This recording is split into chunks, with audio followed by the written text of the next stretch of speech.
I was focused on coming to California when I was like 9 years old. Sam Elliott built his career on characters of quiet strength, men who rarely needed words to command respect. His voice, low and steady as the western horizon, could fill a room without ever rising. His mustache, his stance, his eyes. He didn't need to announce himself. You knew. He was the man who carried the weight. Yet behind one of his most memorable roles, there was a story that audiences never saw. The set of Tombstone was filled with chaos, heartbreak, and decisions that changed the movie forever. Elliot has now shared the hidden truth of what unfolded, and his confession changes how we see the film. What he revealed was not about action or gunfights, but about loss, compromise, and the weight of carrying on when a vision begins to collapse. When filming began in the spring of 1993, Sam Elliott felt something rare in Hollywood: genuine pride. At 50, he had built a career on rugged supporting roles, men of grit and silence.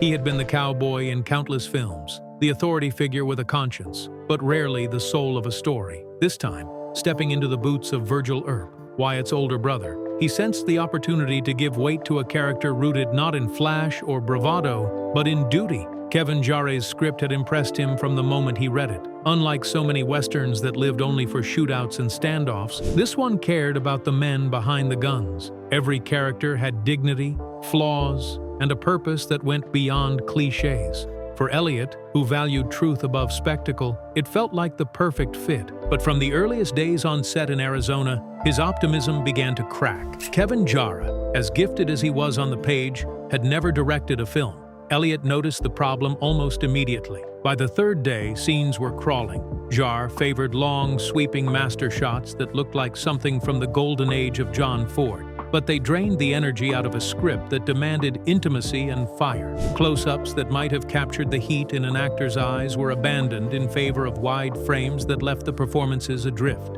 The crew began whispering their doubts. Cinematographer William Fraker, seasoned and respected, tried gently to push Jarre toward different choices, but Jarre resisted, clinging stubbornly to his vision. Elliot didn't speak out loudly. He rarely did, but he felt the unease settle in his bones. He wasn't worried for his own role. He was worried for the survival of the film, for the fragile story he had believed in. By the end of the first month, the production was behind schedule. The budget was groaning, and the Christmas release date Disney had already announced loomed like a guillotine. The studio lost patience. Jarre, who had dreamed this story into life, was quietly dismissed. For the cast, it was like watching the ship's captain thrown overboard mid-voyage. Elliot later admitted the sadness was heavy. He admired Jarre's writing, respected his heart, and to see him forced out so abruptly felt like betrayal by necessity. George P. Cosmatos was brought in to steady the ship, a man known for discipline and control. Yet, as Elliot would later reveal, it wasn't Cosmatos who truly kept the production afloat. It was Kurt Russell who began writing nightly shot lists, streamlining the script, and acting as the uncredited director. Elliot respected Russell's determination, but in his heart, he knew something had already been lost. Nearly 30 pages of Jarre's original script, pages that gave Virgil and Morgan Earp their most human, emotional moments, were cut away. What remained was still strong, but the soul of the story had been weakened, and Elliot, loyal as ever, carried the quiet sorrow of knowing that the role he cherished had already been diminished before the real fight had even begun. After Jarre was forced out, George P. Cosmatos officially took the director's chair, but the truth of how the movie survived was far more complicated. Sam Elliott later admitted that it was Kurt Russell who quietly took command, even though his name would never appear in the credits. Each night, Russell would meet with members of the crew, drafting new shot lists and rewriting pages to ensure they could stay on schedule. Val Kilmer, who lived in Russell's guest room during production, recalled how they would spend long hours piecing together the next day's work. For Elliot, watching this unfold felt both reassuring and heartbreaking. Reassuring because someone had stepped up, but heartbreaking because it meant the film was no longer the ensemble story Jarre had dreamed of. Russell and the producers cut close to 30 pages from the script. These weren't throwaway lines, but scenes that gave depth to the Earp brothers as a family. Elliot later confessed that if he had known his role would be reduced so drastically, he might not have accepted it at all.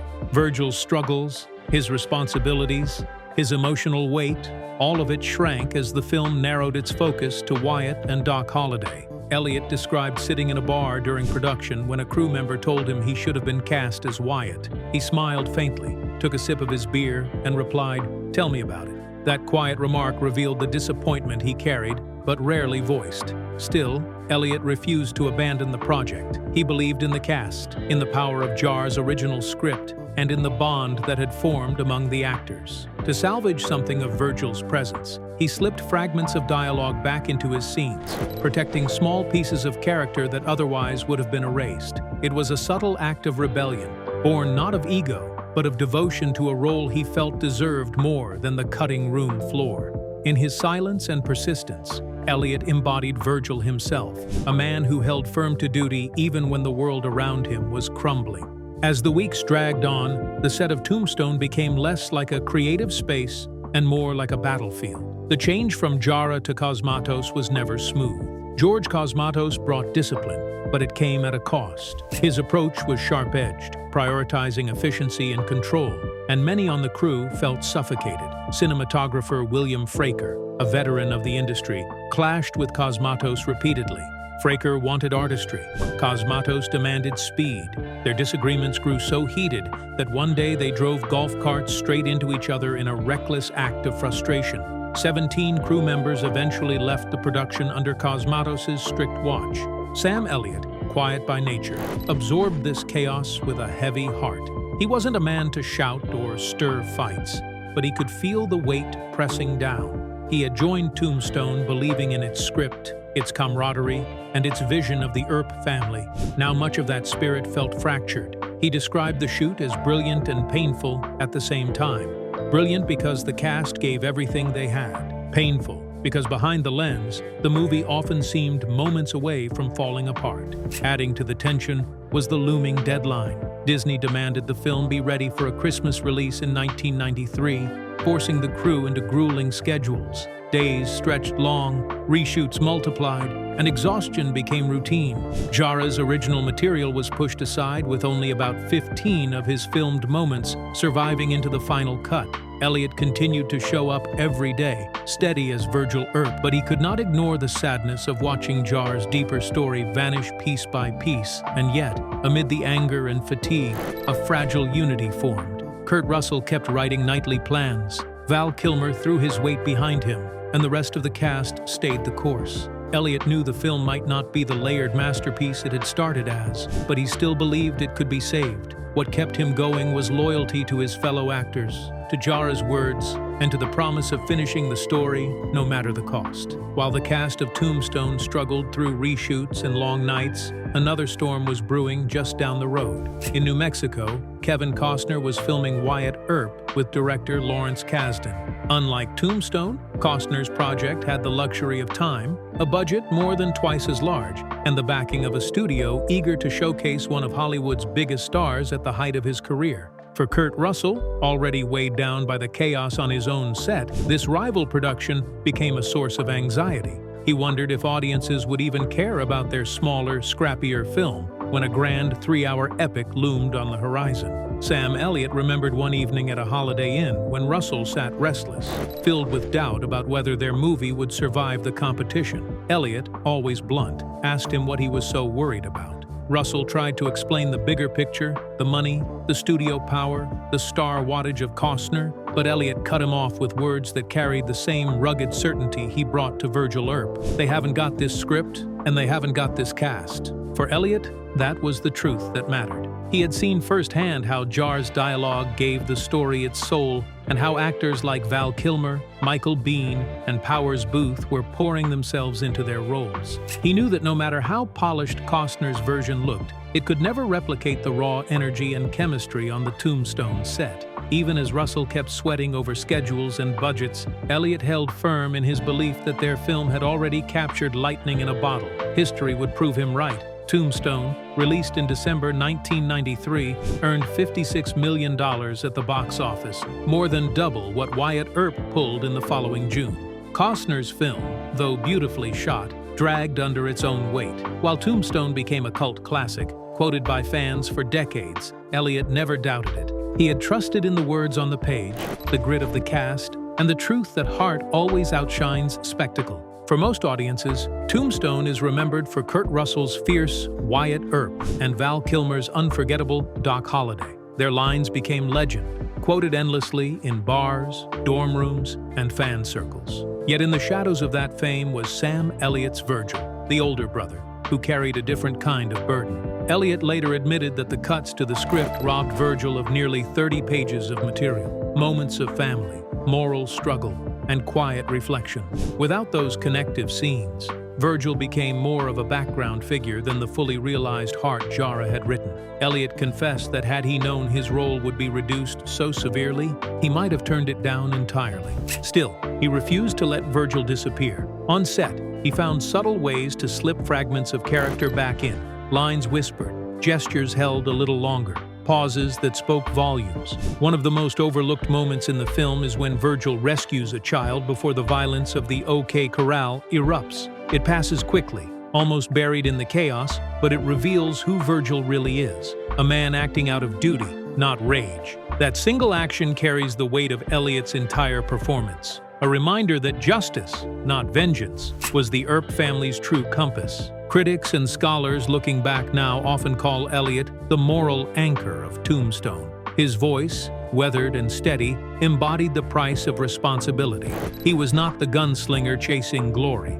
He was the weary lawman forced to make choices that left scars. That sense of unyielding duty mirrored Elliot himself, who stayed loyal to the film even when it betrayed parts of his character. He carried on because he believed the story deserved to be finished. Time has softened the sting of those missing pages, but the sadness lingers in Elliot's words. He knew what Virgil could have been, yet he also knew he had given everything he could to protect what remained. In the end, his performance became less about lines spoken and more about silence, about a presence that grounded the chaos around him, a legacy of triumph and loss. When Tombstone finally reached theaters on December 24, 1993, the exhaustion of its creation was still fresh for the cast. 88 grueling days of filming, crew departures, reshoots, and sleepless nights had left scars, but the film stood ready.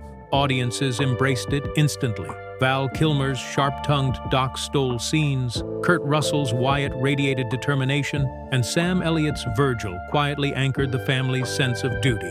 The movie grossed $56 million in North America, far surpassing expectations and doubling its modest $25 million budget. 6 months later, when Wyatt Earp arrived, bloated with length and weighed down by Costner's epic ambitions, the verdict was clear. Elliott's faith had been prophetic. Tombstone would endure while Wyatt Earp faded into near obscurity. Yet Elliott's pride came with an ache he never fully shook. He told interviewers years later that he remained proud of what they had built, but haunted by the knowledge of what had been lost. Kevin Jarre's original script had promised a richer tapestry where Virgil and Morgan stood alongside Wyatt and Doc with equal weight. Elliot often said he wished audiences could have seen those pages, the scenes of quiet family dinners, the moments of laughter and connection that were stripped away in the race to sharpen the story. For him, the cuts left a hole that never closed. Still, he recognized the strange poetry of it all. Just as Virgil Earp was written as the brother who carried responsibility without glory, Elliot found himself in the same role. His Virgil did not win the spotlight, but he bore the weight of duty to the film.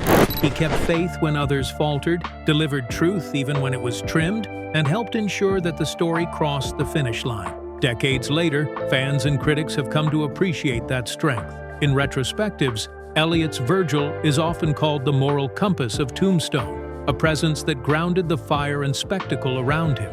For Elliot, the memory of Tombstone remains both brilliant and painful, a triumph carved out of struggle, and a reminder that even legends are born from sacrifice. His quiet confession shows us that behind the triumph of Tombstone was a story of loss, compromise, and resilience. He gave Virgil Earp a soul even when much of it was stripped away, and in doing so left fans with a character who still lingers decades later. Do you think Tombstone would have been even greater if those missing scenes had survived? Let us know in the comments, and don't forget to like, share, and subscribe for more stories behind the movies you thought you knew.